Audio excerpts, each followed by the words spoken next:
Līdzās Kurzemei, Zemgalei, Vidzemē, Latgalei un Rīgai Latvijai ir vēl viens reģions, kurā, kā runā, dzīvo apmēram 400,000 iedzīvotāju. Un par to es tagad runāšu, par tā saukto diasporu. Sabiedrības saliedētības komisijā uzklausot ārlietu, kultūras un izglītības ministrijas, kā arī Sabiedrības integrācijas fondu budžeta sakarā, pieminot atbalstu diasporai, dzirdējām tikai smagas nopūtas. Nožēlojami.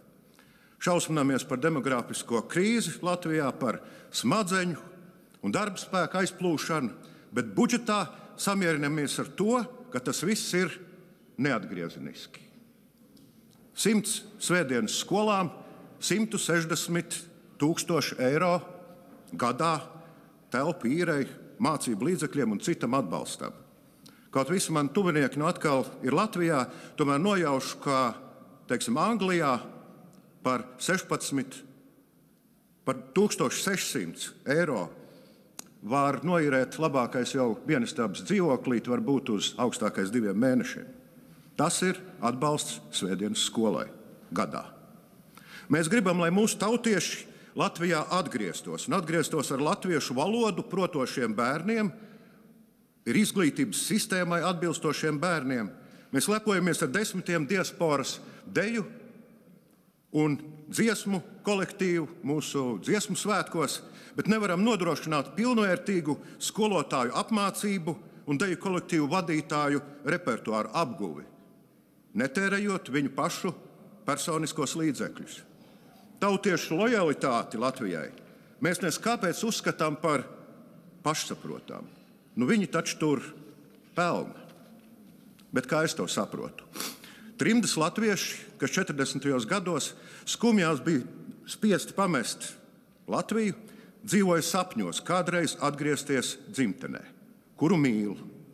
Un iegūdami kādu pārticību, bija gatavi ziedot savas latvietības un dzimtenes mīlestības saglabāšanai, saprotot, ka uz kādu citu atbalstu cerība nav, jo tēvzeme ir okupēta.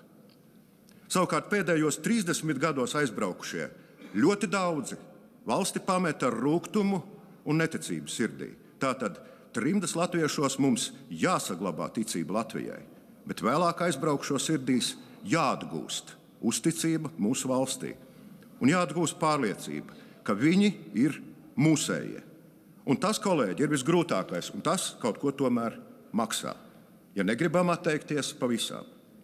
Negrib būt izaicinoši, bet tomēr, ja vēlēšanās balsotu 50% klaida latviešu, esmu pārliecināts, man te tribīnē nebūtu jānāk un jārunā par sīkumiem. Šobrīd bijušais prezidents cieši saistīts ar diasporu, bijušais premjers un tagad ārlietu ministrs, tieši trimdas latviešu pēctecis, esošais prezidents, ilgadējs ārlietu ministrs, kurš pirms stāšanās amatā uz manu jautājumu atbildēja, ka diaspora būs viņa redzes laukā kā ļoti svarīga. Un Saeimā pat nodibināta grupa sadarbībai ar diasporu. Dzirdot, ka šis ir labākais šobrīd iespējamais valsts budžets, saprotu, ka nekas jau nākošu gadu būtiski nemainīsies. Bet ļoti ceru uz aiznākošo gadu, jo bez skaidri iezīmētas cerības uz nākotni mēs pazaudēsim daudzus tūkstošus latviešu, un diaspora kļūs par vēsturi. Pat par vēsturi nē. Jo budžetā neatradās 10,000 eiro muzeja latviešu pasaulē atbalstam, lai nosaktu tikko radušos rēķinu par krājumu glabāšanu Nacionālās bibliotēkas telpās. Šo priekšlikumu es iesniegšu, pamatojoties uz Sabiedrības saliedētības komisijas lēmumu. Un ja 10,000 eiro var sagraut valsts budžetu, tad tiem 400,000 tautiešu ir pēdējais laiks atteikties no mums. Un ja šie 1000 tiks atņemti citām kultūras iestādēm, tas būs izsmiekls mūsu budžeta plānotājiem.